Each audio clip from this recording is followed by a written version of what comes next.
Where there is fire, there is smoke.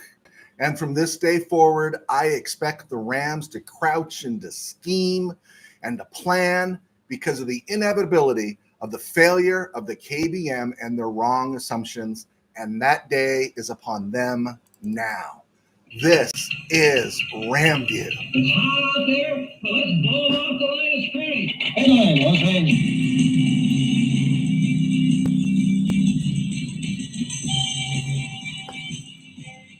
Live from the Ram Cave, I'm Joe Terosian, and this is RamView, the September 22nd, 2024 edition, brought to you by Kistler Law Firm. Injured in an auto accident, need help, got questions, call Kistler Law at 661-206-6990. That's Kistler Law at 661-206-6990. And check out KistlerLawFirm.com. That's one word, KistlerLawFirm.com. They've been fighting for you since 92.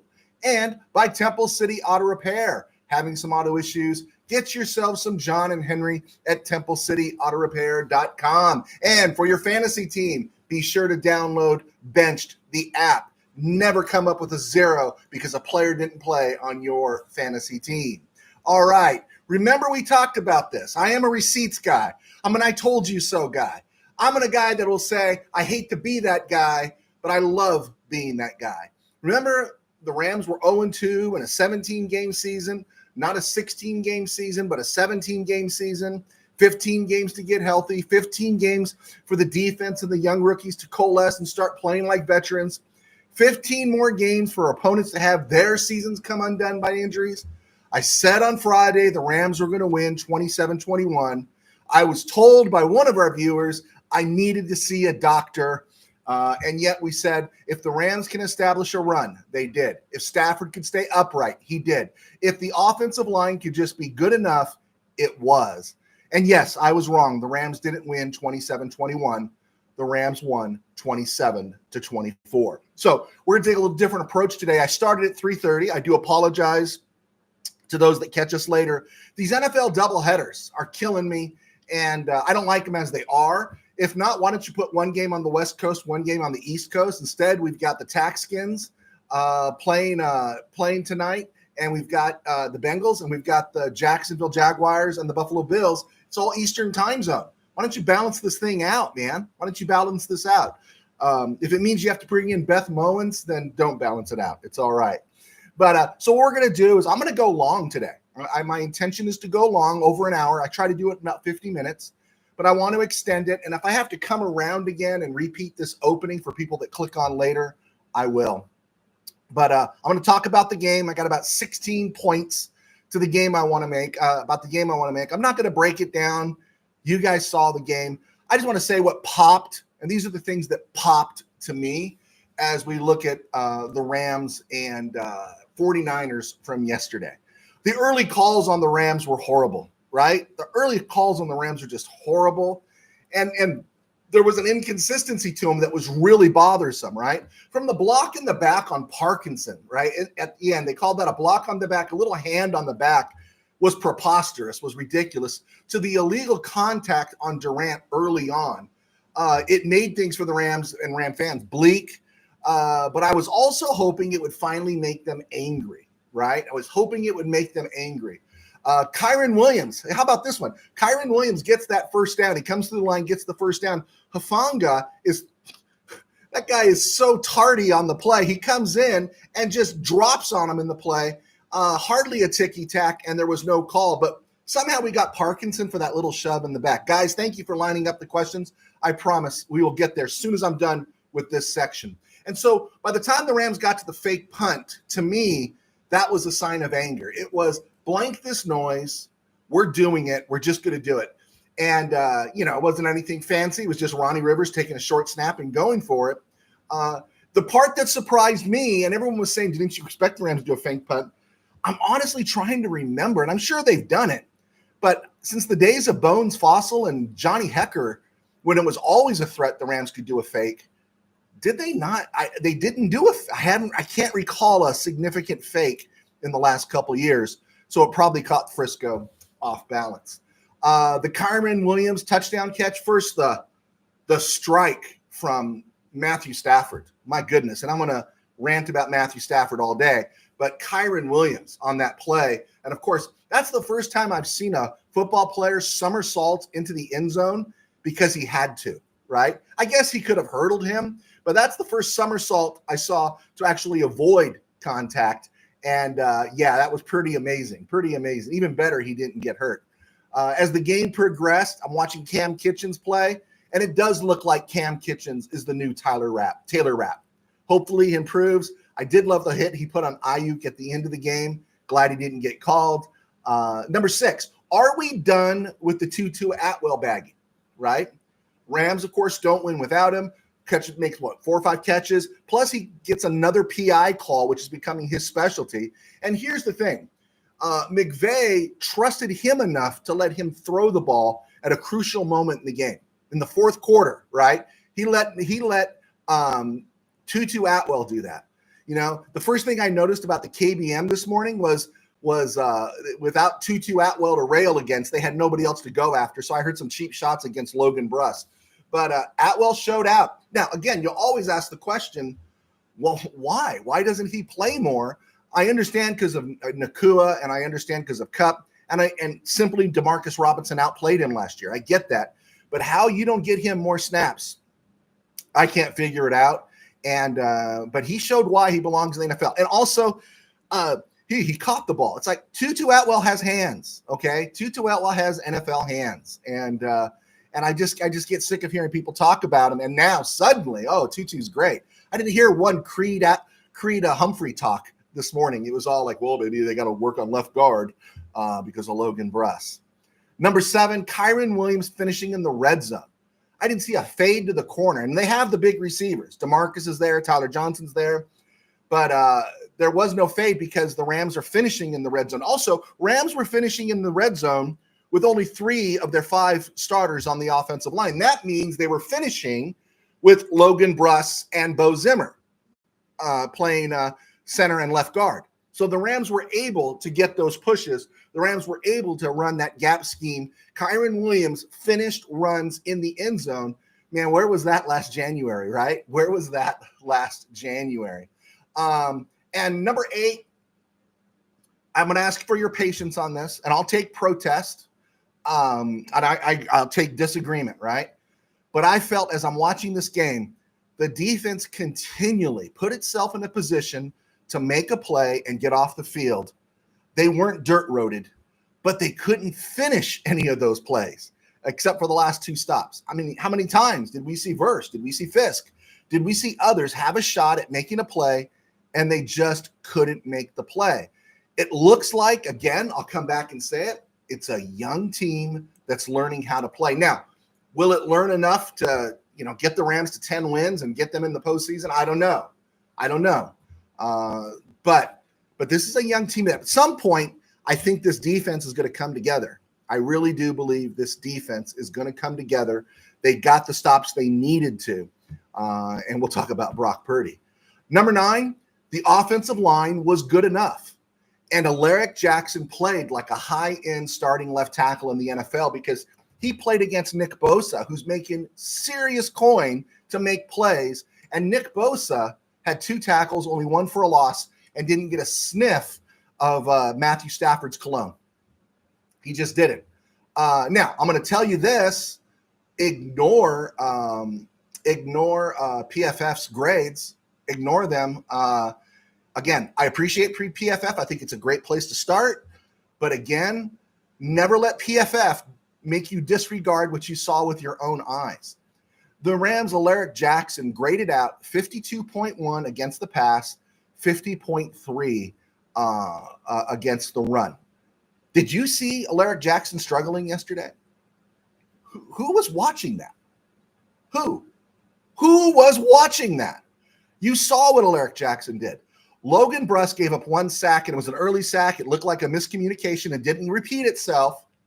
Logan Bruss got a score of 33 in pass protection, 68.8 in run blocking. He was better than 33 because it didn't happen all day. It was a busted assignment.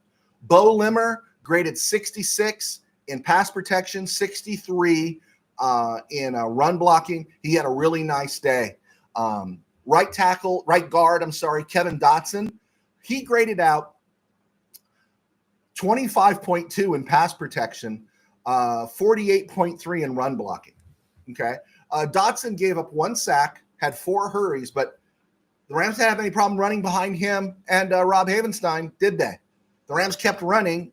I think those grades are a bit weak, right? It's like looking at a presidential poll. Rob Havenstein, we saw it, had a great day, right? 74 against the pass, 65 against the run. He's matched up against Leonard Floyd. He knew Leonard Floyd.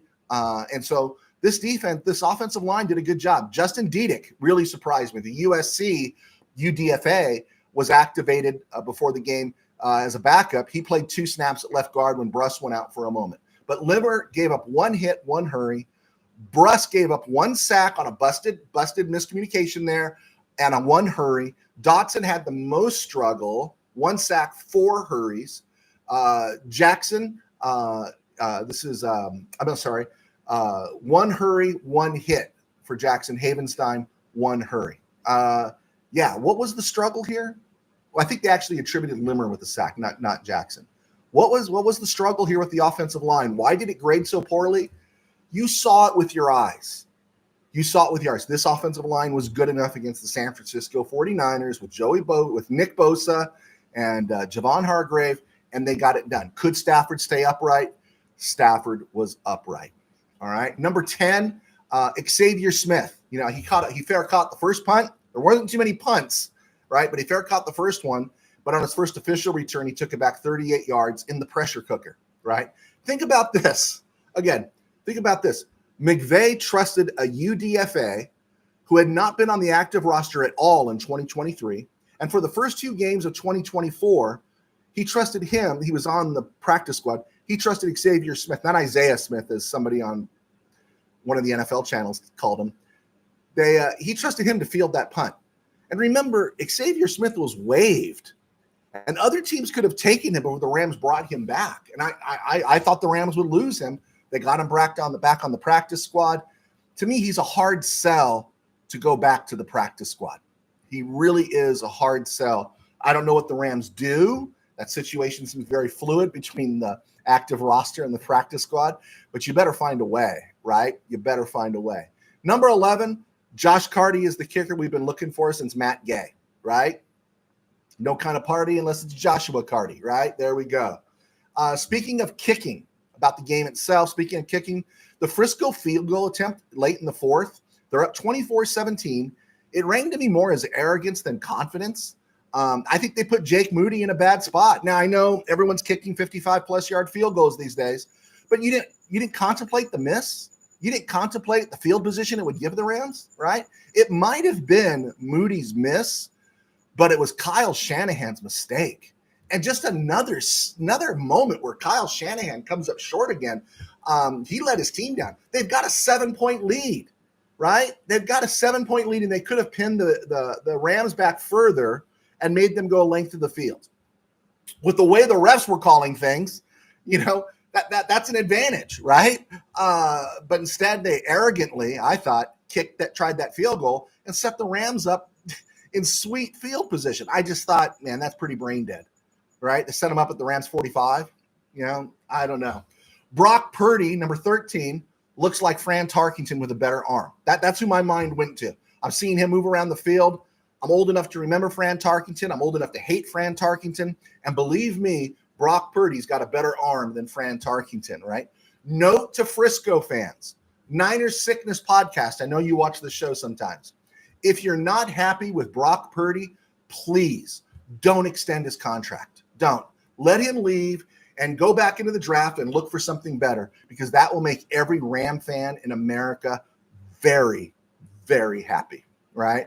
Because Brock Purdy is real, and I just cannot believe the KBM and so much of the media and so many people are doubting him. And again, I go back to the Super Bowl. He was not the reason they lost that Super Bowl. 3 times in the 4th quarter and in overtime, he brought his team back to give them a tie and 2 leads. And it wasn't him that lost that game. It was the guy that decided to kick a 55-yard field goal late in the 4th that was missed, that gave the Rams at their own 45. It was that guy. His name's Kyle Shanahan, who seems to swallow the jalapeno every time the game is on the line, and he's given up a lead. Speaking of Frisco, I don't think Ronnie Bell will be in Frisco for long. But what is clear is Frisco gave the big contract to the wrong receiver. Like I said, Brandon Ayuk is a very good receiver. I don't think he's great. I've never thought he was great, so I was really hoping the 49ers would sign him. I shared on Friday that he was coming into this Sunday's game with averaging 4 catches and 50 yards in 8 games against the Rams. Yesterday, he had 5 catches for 48 yards. Ayuk is costing Frisco only 11 rocks this year, 16 rocks against the cap next year, and then he jumps to 42 and 44 in 27 and 28. Juwan Jennings is a 2.7 hit this year and a 3.5 hit next year, and he's by far the better receiver. By far. He makes plays. There's receivers who catch the ball. To me, I look at Brandon Ayuk and I see Van Jefferson on roids, okay? We know what Van Jefferson is. He's never going to make a contested play. I think Brandon Ayuk is better than Van Jefferson, but he ain't Juwan Jennings. I just thought that play on Quentin Lake was just off the charts and everything else he did. Yeah. And for the record, Frisco is paying 28 rocks to Deebo Samuel next year. I think their payroll exceeds $3 billion next year, $300 million, I think, next year. I'm not sure, but we'll check on that. Number 15, I think everyone underestimated the Rams. I think Sean McVay outcoached Kyle Shanahan. And I think what's good for this Rams roster with all the turnover is this Rams roster lacks the institutional memory of being dominated by Frisco for so long during the regular season. I just don't think Jared Verse, Braden Fisk, a lot of these guys have any real institutional memory of it. And they kept playing. They didn't succumb. They're down 21-7. I kind of thought that was it. And they did a great job. And here's the final part. I guess it's going to take another Super Bowl, which might be tough to come by this season. But when will people stop doubting Matthew Stafford? How stupid does Mina Kimes and Chase Daniel look today with their stupid suggestion of moving off of Matthew Stafford? Matthew Stafford's not a starting quarterback in the NFL. He's an exceptional starting quarterback in the NFL. He's right there. Josh Allen, Patrick Mahomes. I mean, he's right there. You do not mess around with Matthew Stafford. I don't even understand it. But again, these people aren't paid to give us information or give us wise thought. They're paid to get clicks, right? And all the other voices in Rams media talking about a rebuild. I don't get it. I don't get talking about a rebuild. That is incredibly jejune. It is jejune to talk about rebuild. Okay, I got a few more Ram things I want to drop in there, but let's get to the questions you guys have, and then we'll get to the questions, and then we'll do we'll do our commercial break. All right, guys, let's bust it out here. Steve Ramirez, Rams, right? I'm in my office yesterday. I get home from my day job from the church, and I'm sitting out here by myself. All the connections are not happening, so I'm happy. I'm here by myself, and I'm just going, this can't be. And I know Frisco could have put the Rams away, but I'm not. It's tough to put your finger on it. Rams made plays that Frisco didn't, right? There was just moments there where the Rams made the plays and Frisco didn't. So, yeah. Tim Burns, Choo-Choo juggled half his catches. I'm glad he recovered both times, but it tells me it's never going to be a weekly reliable set of hands. We throw to him until healthy guys return, but then the new guys. Man, Mr. Burns. Hey, I'll give you this, Mr. Burns. At least you're consistent. Tim Burns, I said Rams 28, 49ers 24. Yeah, but I'm on record. I posted that clip, man. I need your clip, Mr. Burns. All right. Steve Ramirez, I said Rams 24-21, so I hit on the spread. Oh, everyone's coming in now. Everyone's coming in. Steeler fan Rob, did all you LA fanboys really think you could come into the Berg and win? Laugh out loud. You understand there are no fanboys with the Bolts? If the Bolts left overnight, I'm telling you this. If the Chargers packed up some moving trucks and left in the middle of the night back to San Diego, no one in LA would notice for 3 days.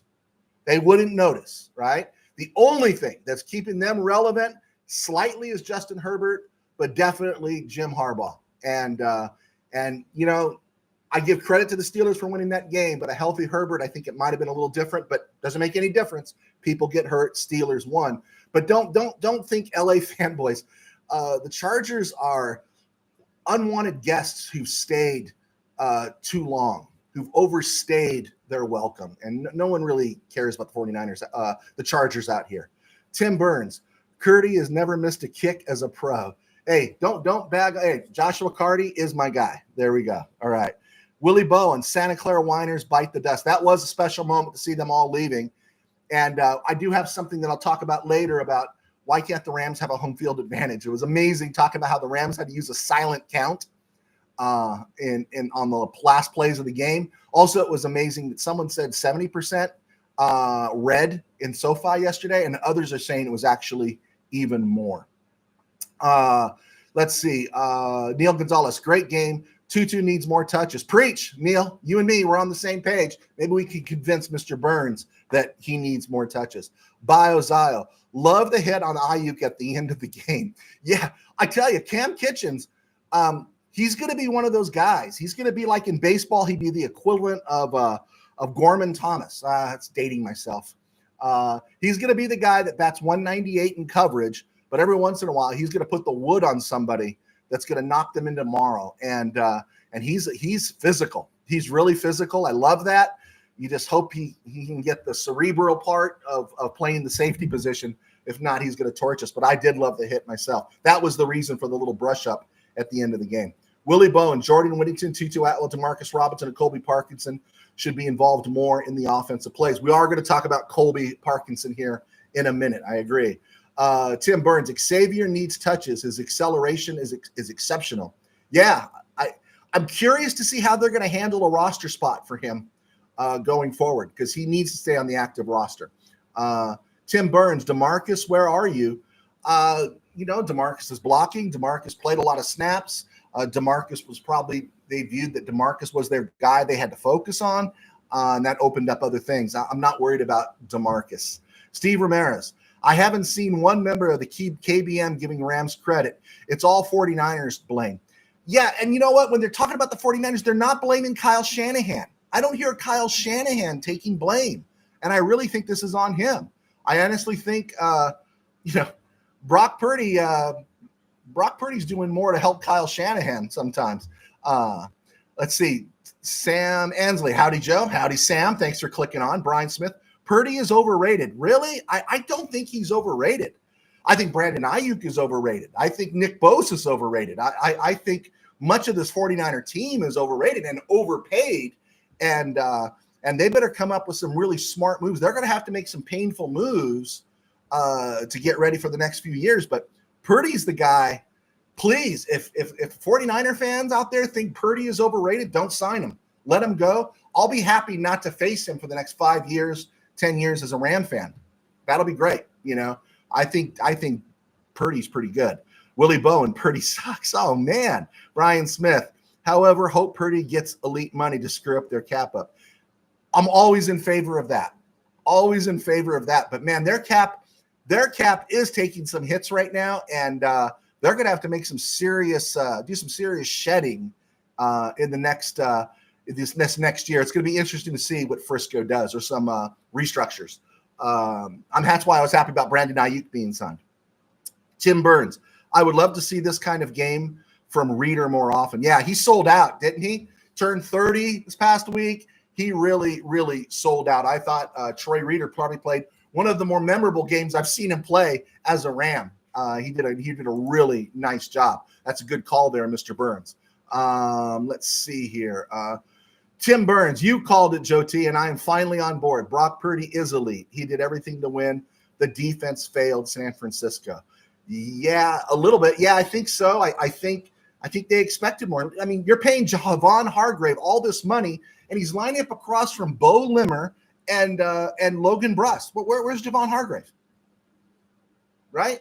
Alaric Jackson is – people in the Rams media are saying he's the weak link on the offensive line. And it's like, Alaric Jackson stopped Nick Bosa. First, he's a Bosa. You're not supposed to stop him. But he did. He played really well, no matter what PFF says. I don't get what's going on in Frisco, and I think they're paying too much for an off-ball linebacker named Fred Warner. There we go. Tim Burns. Jennings was insane. Ayuk looked like he skipped camp. Ayuk vanished. Ayuk just vanished. Amen. Tim Burns. McVay is a genius with the fake punt. We will look back at that moment and say that was a turning point. Now, I know there's a whole lot of stuff in front of us. I hope we can say it's a turning point because some of these games that the Rams are going to play coming up, I thought the Packers would not look as well as they've looked, especially without Jordan Love. That one's got me worried. The Vikings have continually looked good. Some of these games I really put in the Rams column at the beginning of the year. Now that we're depleted, they do make me worry. But if the Rams can get to 10 wins, stay in that hunt, Frisco could continue to flail. The Cardinals become the Cardinals. And, of course, I think Seattle's going to come crashing down to earth. The Rams have a shot at the playoffs, and maybe this will be the turning point. USA Expat, nice to have you. Shanahan, best coaching moment, getting the refs to move the clock from 4 to 5 seconds. Yeah, that was wild too. Yeah, I saw that because I definitely thought that ball was in Stafford's hands before he spiked it. Was at 4. That's a good pull there, USA Expat. USA Expat, Ward burned toast by your man Tutu on that last bomb.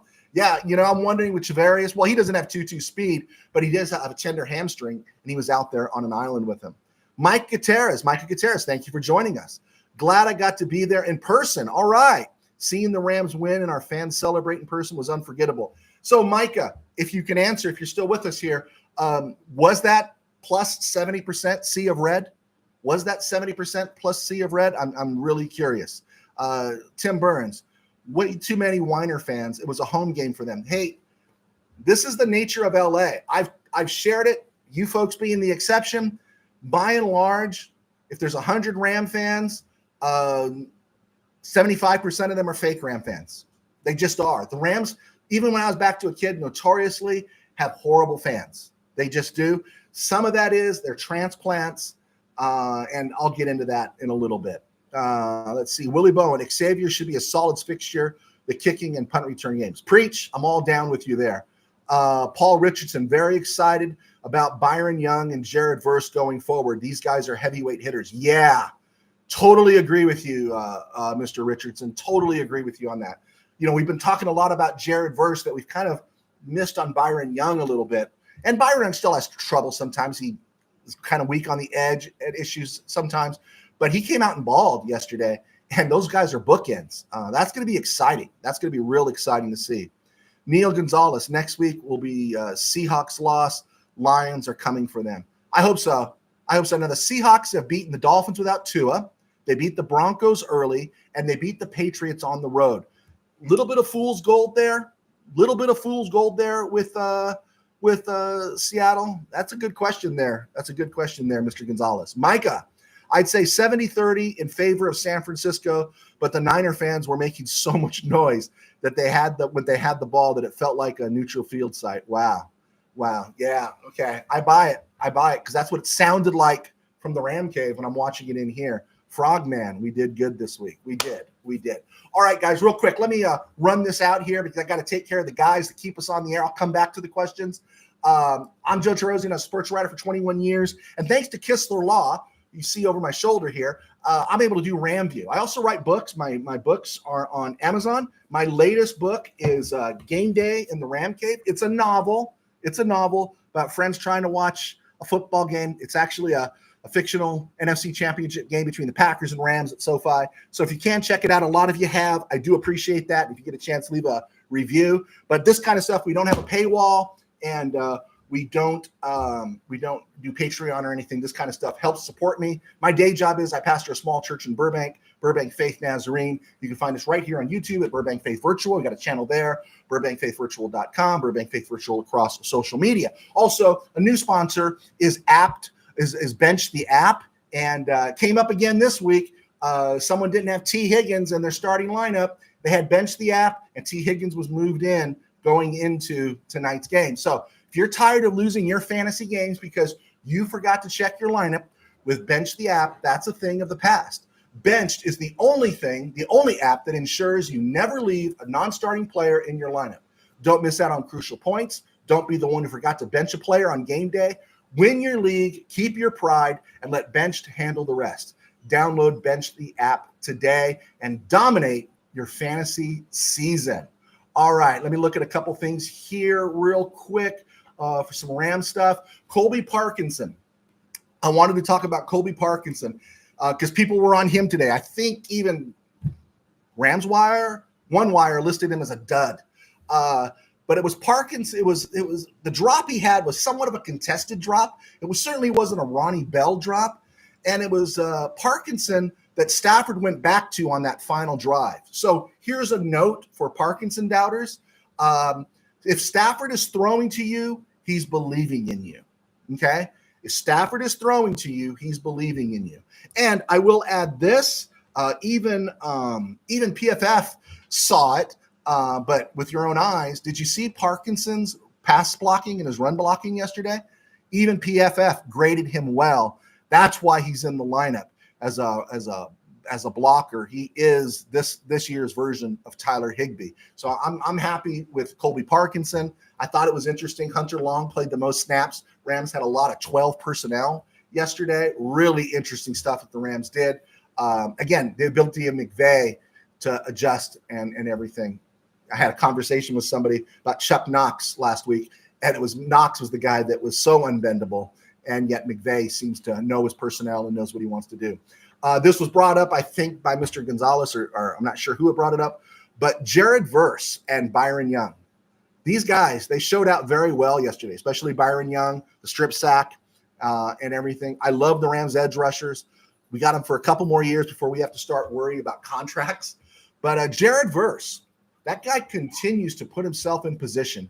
And if he can just finish, he'd be up there right now. If Jared Verse finished all the missed tackles he's had in the backfield, missed sacks, missed tackles, missed ball carriers, some of that is energy. If Jared Verse had finished those, Jared Verse would already be considered a top 5 defensive player in the NFL. And I don't think that's hyperbole. He continues to put himself in position.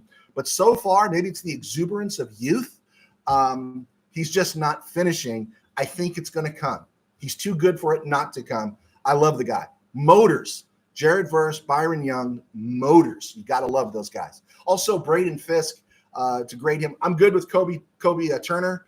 It wasn't a great day for that Ram front seven, but Braden Fisk, he's getting his butt pushed around quite a bit. But you know what? Motor, and those things are going to pay off. To tap into Mr. Burns, I had it on my notes here. Troy Reeder played better than expected. It was one of the keys that I slightly mentioned last Friday is we need Reeder and Roseboom to play a little bit above their mediocrity, and Reeder was better than that. That couple of those run stuffing plays he made, he sold out. It was beautiful to see. Roseboom was Roseboom. He is what he is, right? And that's it. The defensive front, like I said, got pushed around.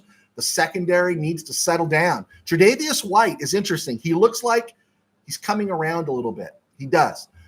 Quentin Lake was in position. Cam Kitchens scares me in coverage. And Cam Curl. So far, I'm not saying get rid of him, but I'm expecting a little more out of Cam Curl, right? Aren't we all, right? And in regards to the Jennings grab, on Lake, that one where he went over the top and made that spectacular catch, even if Lester Hayes was defending him, right, he still would have made that catch. I mean, that was just amazing. All right, before we get to around the NFL and other places, let's look at some questions that have kind of come in here. Micah Gutierrez, when LeBron got on the Jumbotron, many of the Niner fans cheered. Oh, really? Well, I think they're hoping. I'm kind of hoping he goes to Golden State. That would be great. It's not going to happen, but I wish he would. Let's see. SM, the Escalator Gang woke up in last place. That was a cool video. You see them all leaving. I was surprised there were no fights, right? And I got to tell you, I am snobbish. Maybe Steve Ramirez will back me up on this, is that once you spent a lot of time, you get to go to the press box. I don't care at what level. And then especially at the upper levels where they bring you your stats and they bring you your food and you're sitting next to people and they're all talking about the game. It's hard to go back and sit in the stands because I don't mind sitting next to fans if they're fans, but I'm usually, you're around someone that's drunk. And, when you're young, it's funny. This guy's making a clown out of himself. But when you're older, it's like, man, I'm paying $100 to park. I'm paying $350 for the ticket. I want to see the blanking game, right? I want to see the game. Ramley ties. There was no bang bang at the end of the game. Horns up, Ramley. Ramley ties. Thank you for joining us. Samuel Ansley. What are they going to do when Avila and Jackson come back? Bench Limmer when he's doing so well? Well, we're going to see. I think those guys are there to be the starters. I think Limmer, an undrafted, no, he is a 6th round pick, not an undrafted free agent. What depth? I mean, the Rams don't have to do anything, really. If Avila comes back and Avila's healthy, we know what we're going to get in Avila. Avila's playing. So it's either Bruss to the bench or it's or Jonah Jackson's going to take that left guard spot. And then if Avila's playing, then Avila's going to be center, Avila's going to be left guard, or Jonah Jackson's going to be center. This is a great dilemma for the Rams. It really is. It looks like they've really found something in Bo Limmer. And, that was against the 49ers, right? He looked horrible against the Cardinals, which is an inferior product, but he looked better against the 49ers. And it's just about a young guy learning the job. And again, Stafford has said, I've got confidence in him, right? Did you notice the play, going back to Stafford real quick, where Stafford had the incompletion early with Tyler Johnson, where he stepped up in the pocket, avoided the sack, and I think Tyler Johnson broke right and Stafford threw left. And did you just see how Stafford said, hey, man, they just made the connection with each other? Just, again, another sign of a guy that's a Hall of Fame talent, who should be a Hall of Fame player, a Super Bowl quarterback, that is working with the youngest players on the team and the guys that are just, they're just, backups and retreads. And then he gives his game ball to Josh Carty. I mean, something about Stafford, man, not something. We know what it is. I'm ready to say right now, and I'll let you guys answer this when I throw it out there. I think I'm beginning to think if the Rams go on another run, maybe even before then, right now, I'm thinking Matthew Stafford's trade for Matthew Stafford might rank in the top 3 of Ram trades of all time. I do. I think he's that great. He's kind of surpassing Kurt Warner for me. I love Kurt Warner, but I just see Stafford having to fight for his life, right? Kurt Warner in those Greatest Show on Turf years had a pretty good offensive line, and he had a Hall of Famer in Orlando Pace. And, of course, we know who he had at receiver, let alone Holt Bruce. You had Oz Hakeem. You had Ricky Prohl as your 4th receiver, Marshall Faulk in the backfield. I love Kurt Warner. I'm not taking anything away from him. But as far as the best quarterback I may have seen in Rams history, man, Stafford's right up there. I might sound fanboy if I keep talking about Stafford here. Let's see here. Ramley Times, SM, horns up, Ramley. Neil Gonzalez, put Spates in for Roseboom. My guess is once Spates gets a handle on things, I think that's a possibility. I don't think Roseboom's viewed as a long-term solution, but Roseboom has played well. Roseboom knows the defense. It's the same thing. He's a little less than Troy Reeder. We know Troy Reeder is not going to play like he played yesterday for the rest of the season, but there is something about Troy Reeder knowing the system. Troy Reeder brings comfort to that linebacker room. They go, okay, Troy's here, so we're not going to be completely horrible. And then he could step up and have moments like he had. And remember, the Rams won a Super Bowl with Troy Reeder playing significant snaps at linebacker next to Ernest Jones. That's something to think about. I am excited about Spates. Tim Powers, Kimes is a Seahawks fan, fake news reporter. I will say this, Mr. Powers. The first couple of years I heard her, I thought, oh, she's not bad. This past year, I just thought she was awful. She was awful in the booth during preseason. She was offering play commentary on, schematics and different things when that's kind of Andrew Whitworth's job. And I thought she just not extraordinary. And then I thought, just again, the suggestion of the trade, she was just looking for clicks, and she's bad. She's not very good. Ramley Ties, melon heads mount up. I need help on that one. I think I'm not sure what melon heads are. Is that for the Rams? Micah Gutierrez. Love that McVay shouted out Ethan Evans and Alex Ward in his post-game interview. Yeah. Did you ever think it would get any better than Jake McQuaid, Johnny Hecker, and Greg Zerlin, right? And right now, Josh Carty, Alex Ward, and Ethan Evans. I mean, this is comforting, right? It's comforting, right, to have those guys. Good call, Micah Gutierrez. Steve Ramirez, my biggest complaint with going to game is people in my row getting up an average to 10, 15 time in games, often while the play is alive. Preach, Mr. Ramirez. Yeah, the endless quest for the $30 beer, right? It's like it's a timed event. Dodger Stadium, I understand, because you can get up at the top of the 7th and be back before you're singing "Take Me Out to the Ball Game," and you haven't really missed anything.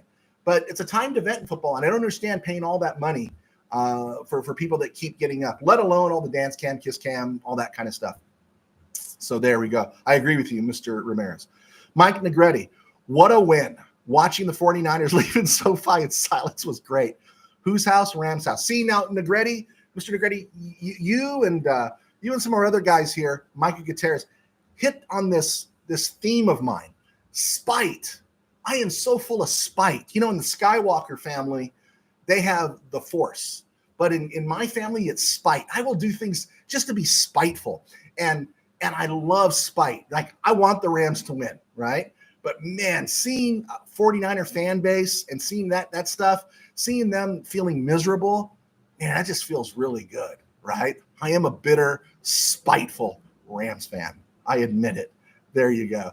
DHP, I hope the Rams run an unbalanced offensive line with an extra guard like the Lions did in OT. Now, that would be interesting, huh? That would be interesting. We're going to talk about that Bear game.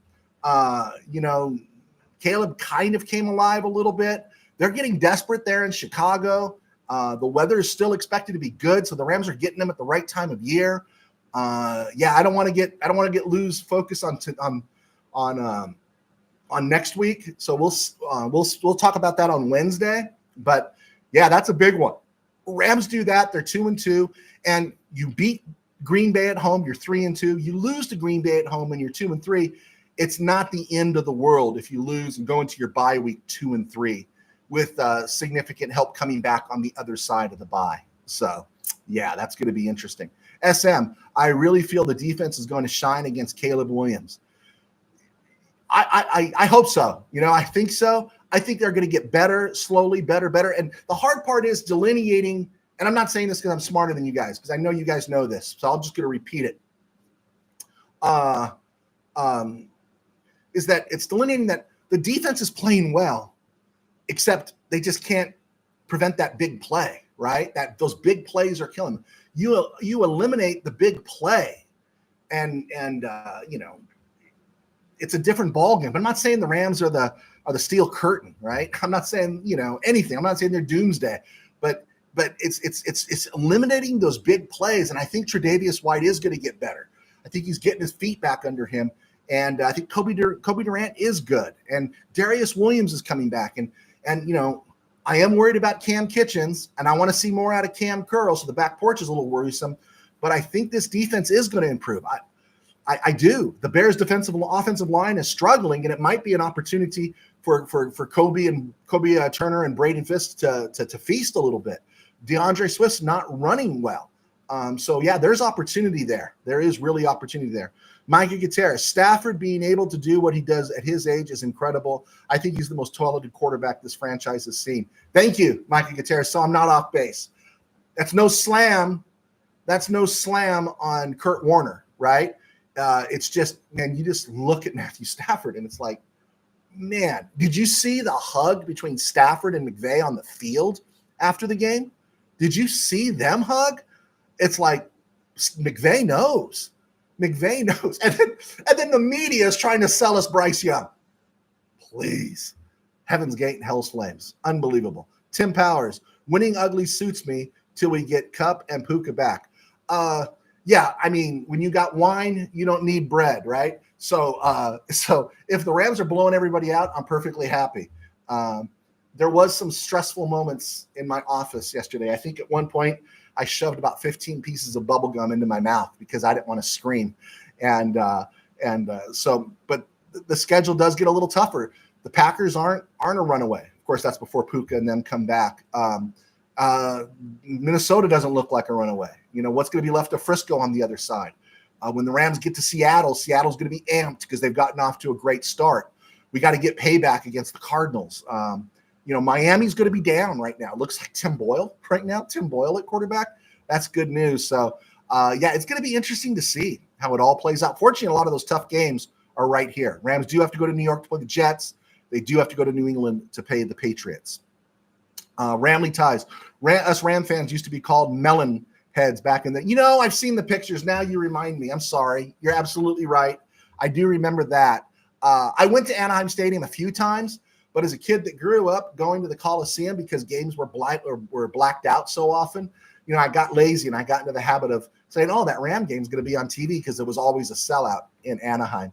Okay, I do remember now, and I've seen pictures. Thank you, Ramley Ties.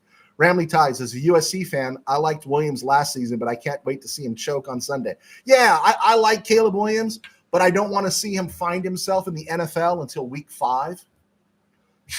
Rams play him in week 4. Week 5, let him find himself and let him put his doubters to rest. But week 4, let him be stumbling about. Let him be learning the ropes still, right? Don't let the light go on too early.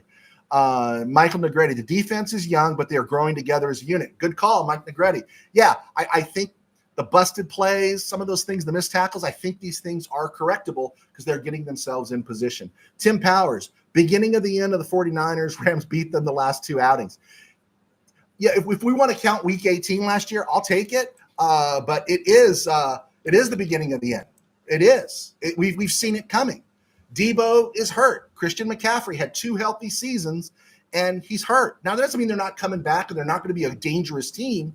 But, Trent Williams went down. Could you imagine? I'd like to know what was the sound from the red shirts, Mr. Gutierrez, in SoFi yesterday when Trent Williams went to the carpet. Because he went to the carpet, and I have to admit, the spiteful side of me was thinking, oh, man, Trent Williams is going out. How cool.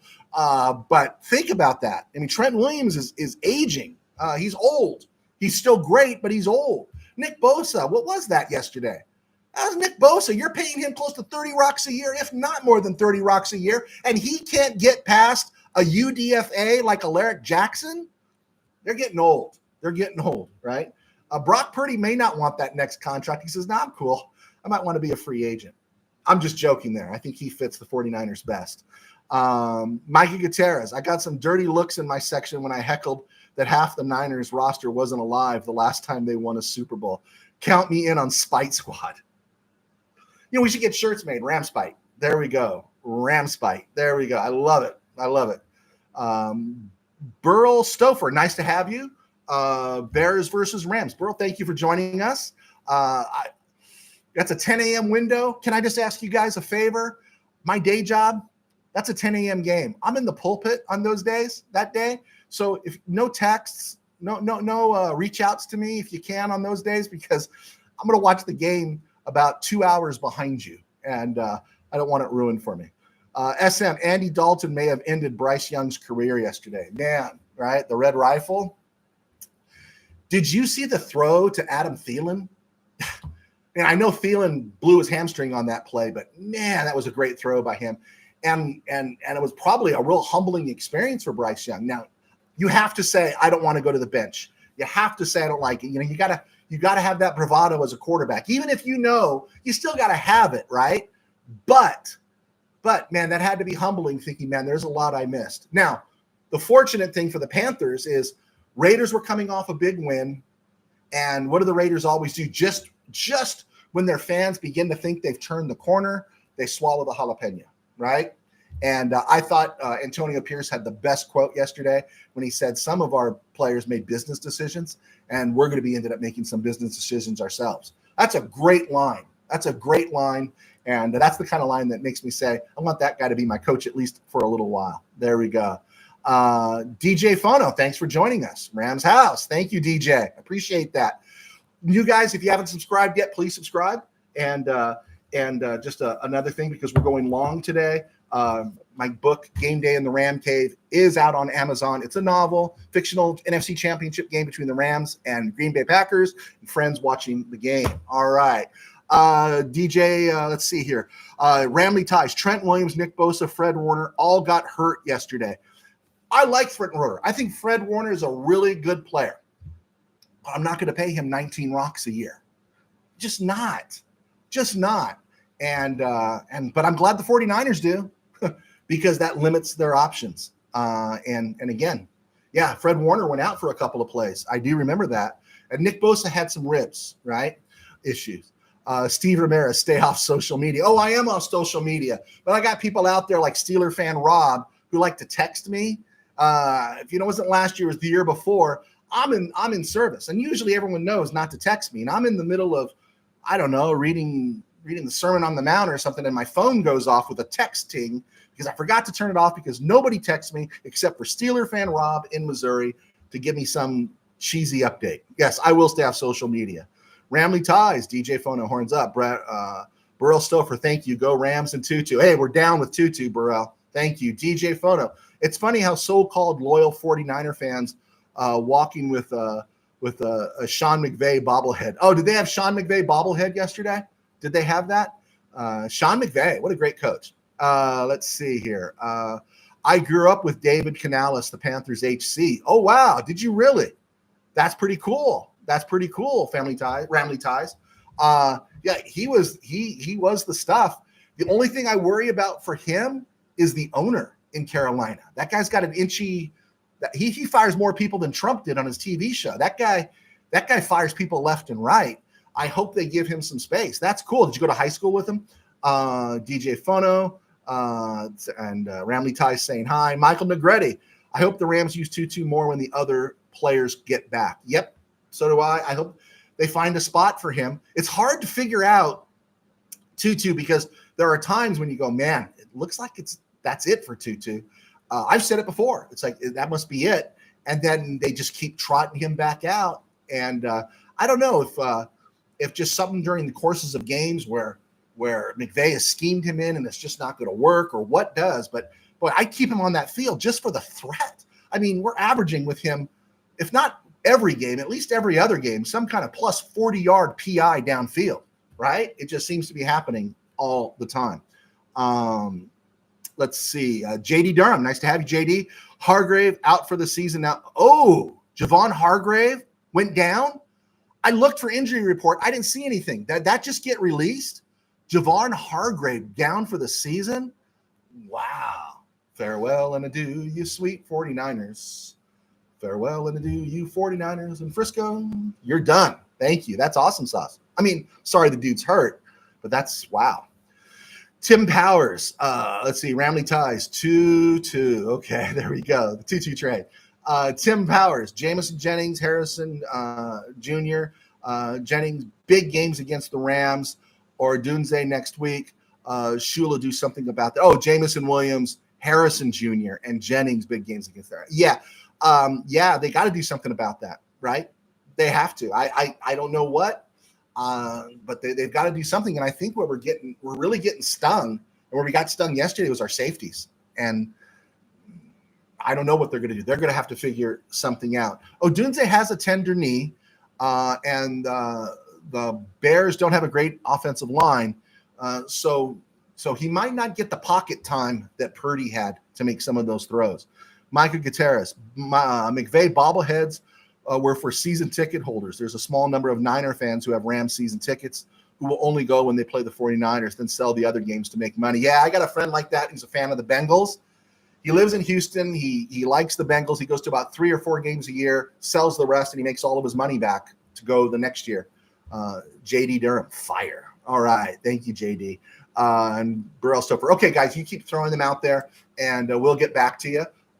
Thank you, everybody that's tuned in. I'm Joe Terosian. I was a sports writer for 21 years, and now I do RamView, thanks to our sponsors at Kistler Law and Bench the App, as well as my books are on Amazon. Game Day in the Ram Cave is my latest release. Okay, around the NFL and other places, and we'll get back to some other stuff here. Saw the USC-Michigan game.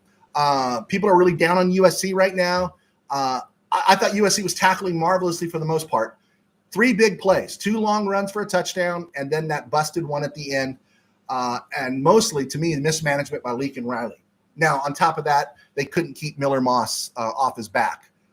They played well enough to win in the Big House.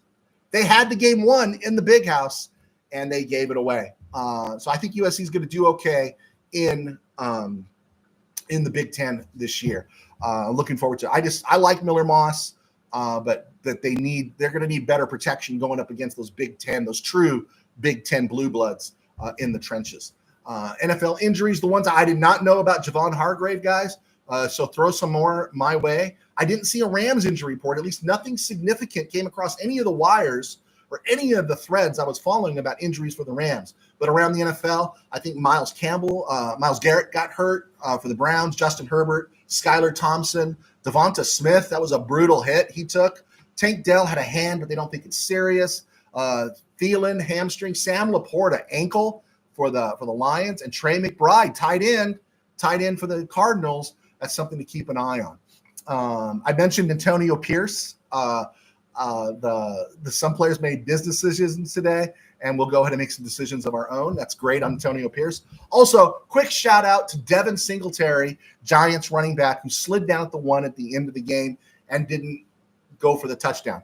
Now, if he was on my fantasy team, I'd have been very upset, but instead he was thinking team and ran down the clock. So he's a good dude. He knows.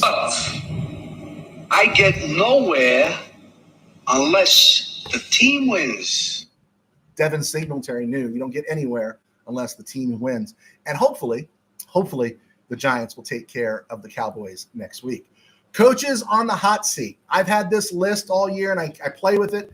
I did have Mike Tomlin on the list. I said he's 3-0 right now. He's not. I don't think at any point he's going to go anywhere. I thought maybe at the end of the season. Gerard Merrill, I think he's going to last to the end of the season. I think Dennis Allen's going to last to the end of the season. I think Robert Saleh is going to last to the end of the season. Nick Sirianni, that was a pretty close shave in New Orleans yesterday. Pretty close shave. And I'm not even a Saquon Barkley fan, but Saquon Barkley allowed him to escape that one. Who's in trouble to get fired soon? Matt Eberflus. 0-3 now, maybe 0-4 by next week. And there just doesn't seem to be any progress. And yeah. Now the Rams can do him a favor and play horrible next week, or they can help expedite his exit from Chicago. I've been to Chicago. I'm not a real fan of Chicago. Anyway, so and then Mike McCarthy in Dallas, right? Boy, that looks like a tire fire. You got CeeDee Lamb wearing 88 with the big contract. Now he's playing prima donna and yelling at people on the sidelines. You overpaid Dak Prescott. And if I'm Micah Parsons, I'm not signing. I'm going to trust, and I'm going to go someplace else. But my hope is Micah Parsons signs, because I'd like to see the Cowboys hamstrung financially for the next few years. Okay, let's look at some questions that came in real quick here. Ramley Ties. Kyron Williams would have got a 10 if he would have stuck the landing on his first TD, but I'll give him a 9.5. Wasn't that amazing? That's the first time I said at the top of the show. And I'll go back and I'll rehash some of my thoughts at the top of the show for people joining us late. But Kyron Williams, that's the first time I've seen one of those players do a somersault in the end zone because they had to. Now, I guess he could have hurdled him, but that's the first somersault I've seen that was necessary to get into the end zone. It was beautiful. It was awesome. Neil Gonzalez used tutu on reverse and jet sweeps. You know, there was a lot of fakes to him, a lot of times to get teams thinking about it.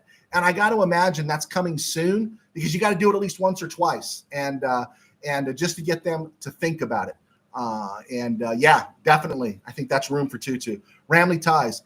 Miller Moss pick 6 bit them in the end. Yeah, I get that. And bad throw. I don't know who was it. Was it Gary Danielson? Who had the call on that?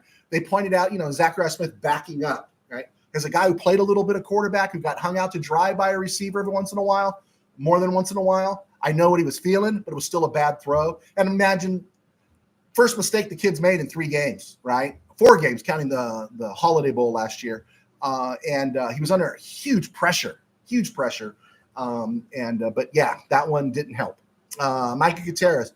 McVay said there were no new injuries to report. How can that be, right? How can that be? It's the Rams. There's always an injury to report, right?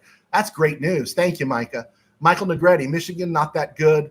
Their first 5 games are at home. Michigan's not great, but they are good in the trenches, right? They're not great. That quarterback, awkward name, Orgy. They're not going to go too far with him, but couple that with good in the trenches, being in the big house. I wasn't surprised. I think I had USC winning 24-14. Take away the pick 6, a couple of broken tackles. Maybe I'm close to that. But I'm not down on USC for that loss. I am concerned for the rest of the year, but they'll get better. Let's see here. Ramley Ties, Flus. Yeah, he's about done. Steve Ramirez, Bears are 1-2. That's right. They're not 0-3. They beat the Titans. Does that count as a win, though? beating the Titans. That's like when your college basketball team used to play the athletes in action. It was like a warm-up game, right? Do the Titans really count? I mean, how bad are the Titans? Not only are the Titans 0-3, but the guy they put in the street, Malik Willis, is looking better than their current starting quarterback just because he went to Green Bay. Malik Willis, that's a whole other story, right?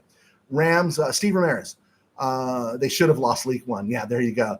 Ramley ties. Micah Parsons in blue and yellow would be nice. You know what? I like Micah Parsons, but right now, because of their money and who they are, I'm dancing with Verse and Young, or Young and Verse, right? I'm dancing with those guys. Ramley ties. True at Tim Powers. Talking about how does a Shula deal with Jameson Williams? Because he hasn't dealt with Jameson Williams, Harrison Jr. and Juwan Jennings. How do they deal with Odunze next week? It is a good question by Mr. Powers. But again, I think it's on the safeties. I think Trey White's going to get better. He's getting his groove back. It's just about getting those safeties. Burrell Stouffer, I believe in this team, and we will have to handle our business and play well. Yeah, I don't think there are going to be very many give-me's. Like I said, my favorite kind of Ram game is a 42-0 win. I don't like the kind of games I had to sit through yesterday because they make me nervous. And I put things in my mouth, like eat things that I shouldn't eat because I'm just a nervous wreck. I don't know why. I'm not mature enough, but that's just who I am. It's how I'm built. And yet I'll take the win, right? When you got wine, you don't need bread. There you go. Okay, let's keep looking at this now. Again, we're going into week 4. And you got Puka Nacua, Steve Avila, Joe Noteboom, and Darius Williams, John Johnson, Jonah Jackson, Laurel Murchison, and KT Leviston on the injured reserve. Darius Williams, I think after next week is back. So we would have him for week 5 against Green Bay if he's ready to go. I think so. And that would add some depth to the room. I think everyone else is post-bye. And even then, post-bye, I'm not really looking at Nacua and Avila. And every week we win. Every week we function without Cooper Kupp. There's 1 week more for him to get healthy. And hopefully we'll see. We'll see where we're at. Okay, in week 2, I went 6-10 in my predictions. In week 1, I went 6-10. I had a bad week. Got off to a rough start this week, but kind of balanced the books a little bit. Patriots, Jets, I took the Patriots because I just didn't think the Jets would win. Jets won 24-3. Giants, Browns, how bad is it getting for Deshaun Watson and the Browns right now? And he didn't get much help either. This ship in Cleveland is kind of weird. Giants are interesting. I really want to see them see if they can actually get a win against the Cowboys. Bears at Colts, it was the perfect kind of game. We were talking about how we didn't really care if the Bears won. We just wanted the offense to feel a little bit disillusioned, and they're still not finding themselves. Colts with Anthony Richardson, it's like they've got stuff. They got stuff going on there in Indy, but they pulled out the win 21-16. Joe Mixon didn't play, benched the app, took him out of my lineup, put another running back in, so that was good for me. But Vikings and Texans, and Vikings blew them out. They didn't have Joe Mixon. And did the Texans play bad, or was it just the Vikings are just playing that well right now? And the Vikings are playing well. Not a bad loss for a Texan team that's young, that needs to be reminded that there's still a tough mountain to climb. Eagles, Saints, that's a tough one. I'm not a big Eagles fan, definitely not a Saints fan. Eagles got lucky. That's all I could say. Can you imagine Nick Sirianni, what he'd be going through today if the Eagles lost that game? Chargers, Steelers. I know everyone's in love with Justin Fields. Steeler fan Rob in Missouri loves Justin Fields. He's averaging 5 yards an attempt. Colin Cowherd's talking about how he's got a 73% completion percentage. He's averaging 5-6 yards an attempt. Okay, you're going to have a high completion percentage, right? Chargers, if they don't lose Herbert, are in this game better. But hey, gives credit to the Steelers. Someone gets hurt, no big deal. Steelers still won. They lost Highsmith to a groin injury. I don't know how serious that is. One of their other edge rushers. Broncos, Buccaneers completely caught me off guard. Broncos go into Tampa 26-7. Didn't see it happening, but it happened. Sean Payton needed that win because people are going to start asking about Sean Payton. Packers, Titans, Malik Willis. That's all I can say. Malik Willis. And it wasn't just safe throws. He was making legitimate throws in that game. Wow. He's going to turn, if they're fully committed, of course, to Jordan Love. Jordan Love is who he is. We saw it. They're going to turn Malik Willis into a really nice couple of draft picks. somebody's going to go after Malik Willis next year, right? And because he's still on that in those rookie years and no big money, and Packers are going to turn that guy into more than just a compensatory pick. They might be able to move him for something good. Panthers, Raiders, 36-22. Raiders are going to Raider all the time, right? Dolphins, Seahawks. Dolphin fans, we've been there as Ram fans. We know what it's like to go through this, and I'm sorry, but, yeah, you're in trouble, right? You're in trouble because Tua probably shouldn't play, and you're leveraged with all those salaries to your receivers. You got to win now. Lions, Cardinals. Lions didn't score in the second half. I wish they would have. Cardinals had some injuries along their defensive line. They also had Trey McBride. But the Lions won 20-13. Good. And now they're going to Seattle, I believe. Go Lions. Ravens, Cowboys. No matter what happened, this was going to be the game people talked about. And Ravens blew them out up until a late run there by the Cowboys at the end. And the Cowboys just melted down. It's marvelous. I love it. I mean, if there's any team I wouldn't want to play for right now, it probably would be the Cowboys. It's just a disaster. McCarthy, when he gets his pink slip, should just be grateful, and he can move on. He should resign mid-season and just say, you know what? I'm available to some other team. Rams, 49ers, I predicted the Rams 27-21. It was 27-24. I'm very proud of myself. Chiefs beat the Falcons 22-17. I do not know what that last play call was to Bijan Robinson. I do not understand. Of course, it was pass interference. But I do not know what that play call was. I don't understand why you try to run wide. I do not understand it. It was just, if you're not going to do the sneak with Cousins, then what you got to do is drop back and use your receivers. Kyle Pitts got height. Drake London's got height. Ray McLeod on some kind of cross. You got to figure something out. But that running wide was just, man, that should make somebody unemployed. That was bad. Jaguars, Bills, I'm sure that's going on right now. And then Texans, Bengals. I went Bills, even though the Jags really need this. It's in Buffalo. Go with the Buffalo Bills Mafia. And then the Texans and the Bengals. And I'm hoping the Texans win. I really do. Steeler fan Rob would like that. But I'm just getting sick of everyone telling me how good Cincy is for a team that never wins, right? I'm just getting sick of hearing how good they are, but they never seem to get a win. All right. Let's look and see if any other questions came in. Like I said, guys, I'm extending it today just because we started at 3:30, and I know folks will be coming in and out because of the Monday night games. I believe in this team. We have to handle we have to handle our business and play well. Absolutely. JD Durham, Burrell Stouffer, and watch the penalties. There we go. Storage, of course, Jaguars, Bills already playing. Ramley ties. There was a lot of crap penalties against the Rams early on in the game yesterday, but they pulled through. Yeah, that's right at the top of my list. The penalties were horrible. The illegal contact by Kobe Durant, and then the block in the back call was completely hoarse on Colby Parkinson, right? And somehow they missed Taylor coming up and basically late hitting on Kyron Williams when he's on the ground. Yeah, I was hoping it would make the Rams mad, and it seems like it did. Thoughts on Roseboom, Mr. Burns? He is nice. I like Roseboom. We know what he is. I think the best thing for him, he's kind of like different players, but they're kind of like Michael Hoyt. We appreciate what you get out of him. Don't put him in the bad spots. And the Rams are getting clicks out of Roseboom right now. Yeah, that could be a spot for Omar Spates in the future. Ramley ties. All of the teams I despise lost yesterday. Niners, Cowboys, Raiders, Chargers. Okay, Niners, Cowboys. And as long as the Cowboys are on that list, we're going to get along just fine, Ramley ties. Tim Burns, Raiders always tank to bad teams. Absolutely, right? I mean, if I was a betting man, if I knew how to bet, that's one thing I think I know for sure. Never take the Raiders after they've had a big win, right? Let's see. Does Devontae Adams get traded? I would trade him. I try to find somebody. I'd say, Devontae, hey, would you restructure your contract for a team that wants you so you can go to a winner? But I'd trade him. I'd find a way to get out from under it.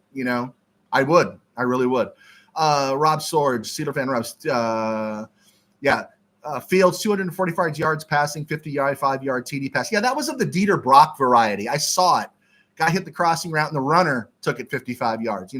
They made a big deal about Dieter Brock playing quarterback for the Rams and a 75-yard touchdown pass, and it was basically a slant to Henry Ellard who took it to the house. You're not selling me on Justin Fields. He's played really well, but they have taken good care of him, and you haven't been put in a position where you need him to do what something like what Matthew Stafford did yesterday. Tim Birds, Dallas will never hoist a trophy with Dak. He is a stats and program and zero heart. I think he's got heart, but I just think he's limited. I think he's limited, and I think Jerry Jones has no faith, and I think he's fearful of the unknown and what it's like. See, I made the argument that the Rams would not get rid of Matthew Stafford and go into the wilderness looking for a quarterback because you don't get rid of Matthew Stafford, right? But Dak Prescott's not Matthew Stafford. I'd be willing to go into a wilderness to find a replacement for him, right? And he's just not the guy, but you're paying him the most money of anybody who's ever played in the NFL. How marvelous. Good job by the Cowboys. Steeler fan Rob, we run the ball. Not supposed to be a passing team. Yeah, let's see how that works out. Not nice. Let's see how that works out in the future. Go back to Camp Snoopy, Mr. Steeler fan Rob. SM, thoughts on Ahkello Witherspoon? I saw Josh Wallace out there yesterday for a couple snaps. Witherspoon hasn't been activated. I think he's just this amazing insurance policy that they're keeping on the practice squad. I'm sure he's happy to keep getting a paycheck, but it's interesting they haven't activated him. Was he not, is he not in good enough shape? Do they not believe he's a better option? They still got Woods and Wallace on the active roster right now. And so it's interesting to see that Witherspoon has not been brought up. Could that happen? That would be, maybe it's an answer to Mr. Powers' question about, hey, how do you deal with Rome Odunze and those DJ Moore and those Bear receivers? Maybe they do bring up an Ahkello Witherspoon. Witherspoon played that first half of last season really well. Then he faded at the end of last year. Let's see. Ramley ties Minnesota, Buffalo, Denver, Cincy, and SF all have lost at least 3 consecutive Super Bowl appearances. I'm happy about that. There you go. Minnesota, they should be playing outdoors. I know they like the noise, but you know what? I'd rather put up with the noise of where they play in Minnesota than put up with that cold the Rams used to put up with in the 70s. And I don't know. I think Minnesota's missed out on some Super Bowls just because they went inside. Buffalo, Buffalo, I want them to win. I do. If the Rams can't win, I wouldn't mind seeing Buffalo. I like Josh Allen. Denver, Denver won in 2015, right? Didn't they beat the Panthers? They haven't lost 3 at least. Oh, they lost at the beginning of their run. Yes, they lost their first 4, I think. 3 with Elway, 1 with Craig Morton. Ramley ties Dieter Brock, number 5 is the Rand. All right, you got my Dieter Brock reference. Tim Burns, does Kyron's yards per carry concern you? No, not right now.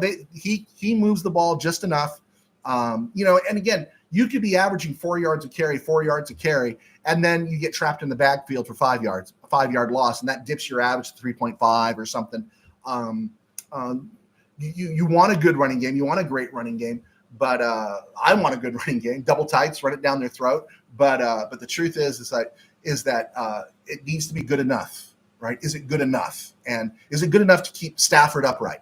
Is it good enough to make them think things? That hey, the Rams could run, they could pass, and so it complements Stafford. So Tim Burns, my mom dated Craig Morton in college, said he was boring. Oh, did your mom go to Cal? Your mom went to Cal Berkeley? Okay, there you go. All right, guys, let's see what we got here. Let me run through this day in Rams history real quick. This day in 1987, Rams strike players Bernard Quarles, former UCLA and Hawaii quarterback. He threw 3 passes for the Rams against New Orleans in a strike game and completed 1 to Stacy Mobley. It was 40 yards and a touchdown. That's Bernard Quarles' NFL career. He had about a 5-year run in Canada after leaving Hawaii. Saw him play at UCLA. He was replaced by Rick Bayshore. Also, Kirby Jackson was signed on this day in 1987. No one remembers Kirby Jackson, but he was a 4-year starter in Buffalo on their Super Bowl teams, right? Played on 3 Super Bowl teams in Buffalo before injuries took him out. I wanted to throw that out there. Tomorrow, since we're not on the air, good to remember longtime Ram cornerback out of Washington State, local product, Clancy Williams. He passed away about 40 years ago, but Clancy Williams was born in 1942. And then tomorrow is also the 6th anniversary of the passing of former Ram NFL Hall of Famer Tommy McDonald at the age of 84. Some quick thoughts there at the top, real quick. Just things that we talked on earlier. Rams getting scores in the red zone, pounding the ball in the red zone. No fades were run, no fades at all. That was pretty cool. Cam Kitchens does look like Taylor Rapp. Also, disregard the PFF grades for the Rams offensive line, right? Alaric Jackson, who kept Nick Bosa at bay, 52 pass, 50 run. Logan Bruss, who had one communication error, one mistake where he whiffed, gave up a sack. They still have him at 33. It wasn't an ongoing thing. But they got Logan Bruss at a 33 score, 68 in the run game. Bo Limmer was 60s across the board. They got Kevin Dotson, who they kind of ran behind. Kevin Dotson and Rob Havenstein ran to the right. They got Kevin Dotson at 25 and 48 in run. Help me, right? Rob Havenstein, 74 and 65. It was nice to see Justin Didich, the USC UDFA, get into the game. Let's see. The trust in Xavier Smith, first year on the active roster, first game on the active roster. The trust in him to return that punt was huge. And that's why I don't see him going back to the practice squad. You got that kind of trust in a player. I think that merits an active roster. And then Josh Carty. He's the kicker we've been looking for since Matt Gay. Also, I'll go back and say this. Again, the Frisco field goal attempt when they're up 24-17, instead of just punting, trusting their defense, up by 7, nothing that was bad was going to happen that you wouldn't have a chance to come back and try to fix. Instead of pinning the Rams deep, maybe at their 20 with a punt, they decided to go for the kick, and I felt it was more arrogance. And Jake Moody missed the kick, and then gave the ball to the Rams at the 45. It might have been Moody's miss, but it was Kyle Shanahan coming up short again. And there are holes in Kyle Shanahan's game. Thus, the reason he's 0-2 in Super Bowls. Great coach, but he's 0-2. Bad call. Brock Purdy looks like Fran Tarkenton to me, and I'm hoping the 49ers do not sign him, and he leaves the division.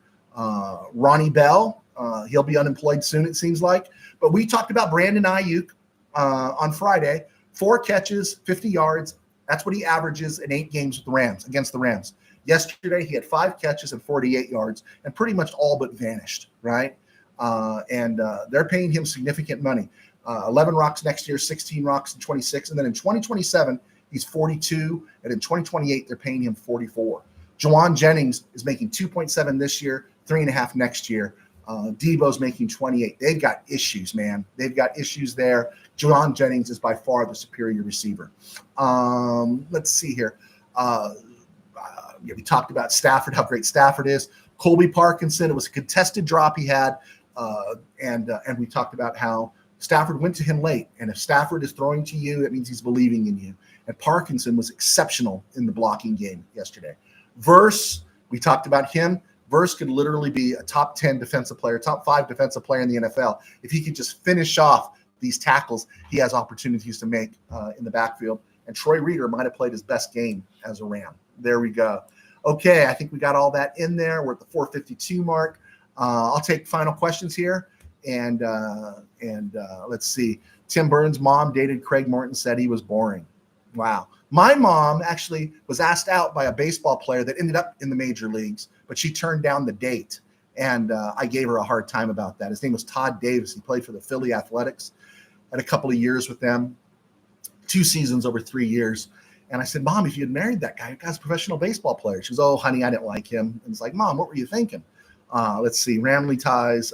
My aunt was friends with Fred Dreyer in high school. Fred Dreyer was down the 605, wasn't he? Where was he? He was one of those 605 schools down there. I like Fred Dreyer. Like Fred Dreyer a lot. Let's see. Ramley ties, put Shohei Ohtani in at tight end. Let's see, right? Let's see. The Lakers should sign Shohei Ohtani and see what he does there. Let's see. Ramley ties, when is Cooper Kupp coming back? My guess is you may not see Cooper Kupp until after the bye week, right? If the Rams think it's significant, they're in a position, they're in that awkward position where there's only so many players you can bring back from the IR. And if they're not IRing him, they're expecting him to be back. So they're just trying to buy as much time as they can. So my guess is, even if he was ready to play in 2 weeks, I'd say, you know what? Let's get through the Green Bay game without him. Let's not re-aggravate anything, and let's give him that extra week, maybe another one. I don't think Nakua and Avila are going to be back in week 6, right? They're eligible to come back, but I don't think they're going to be back. I just don't. I think they need more time. They both had knee surgery. They both need to rehab. Mikey Gutierrez going to need some context on them calling them Frisco. The more derogatory terms I have for the 49ers, the more derogatory terms I have for the Niners, the better. Okay. Frisco. I don't know. San Francisco, Frisco, I don't know. The Bay. You let me know what you want me to call them, and if I can repeat it, I'll repeat it. Okay. Really ties. Niners should move to Oakland. It's closer to San Francisco than Santa Clara is. I spent a lot of summers in Santa Clara. I don't know what it's like now, but Santa Clara is a much better place to be than San Francisco or Oakland. Have you ever driven in San Francisco? It's a nightmare. They should be very happy at Levi there in Santa Clara. Michael Negretti, does Limmer stay at center when Avila gets back? Well, it's interesting. Who comes back first, Avila or Jonah Jackson? And are the Rams out on Avila being a center now? Jonah Jackson gets back. Maybe he goes to left guard. Limmer keeps playing. And then because Limmer did play center with Jonah Jackson in against the Cardinals. And I'm sorry, Limmer did play center with Jonah Jackson left guard. Yeah, I said that. And so if Jackson gets back first, sure. If Limmer comes back, if Limmer's playing well and Avila comes back, then Avila's going to left guard. And if they both come back at the same time, I think it's back to the plan that started the season. And Limmer just keeps learning. Lawndale High School, that was it. That's where Fred Dreyer went in the South Bay. There we go. Absolutely. I think there's San Gabriel Valley League or something like that. Let's see. Pac-12 is down bad today. Uh-oh. Okay. Ramley said Fred Dreyer went to Lawndale High School. There we go. All right, guys. I hate to leave. If you have any more questions, I basically said everything on my board there. And I went back, repeated the stuff. Just to remember, where there's fire, there is smoke. And from this week forward, I expect the Rams to crouch and scheme and plan because of the inevitability of the KBM's wrong assumptions. And that day's now. And so you just can't count the Rams out. It's a bit fanboy, but I was told to go see a doctor when I picked the Rams. And so it is kind of sweet for me today. It is kind of sweet for me. Whose house? Let's just say it's the Rams house from the Ram Cave. If you're going to quote Sam Lagana, I'm all down into Sam Lagana. Does anyone hear Sam Lagana at the Avenger games? I'm going to let this play out for a couple more minutes here, and then we can go. But if any of you were at the Staples Center when the Avengers were playing, and you'd hear Sam Lagana ask you to stand with the Avengers, I mean, it was just put a thrill up your spine. He was just awesome. I do like Sam Lagana. I do like him. Okay, guys, I think we're good.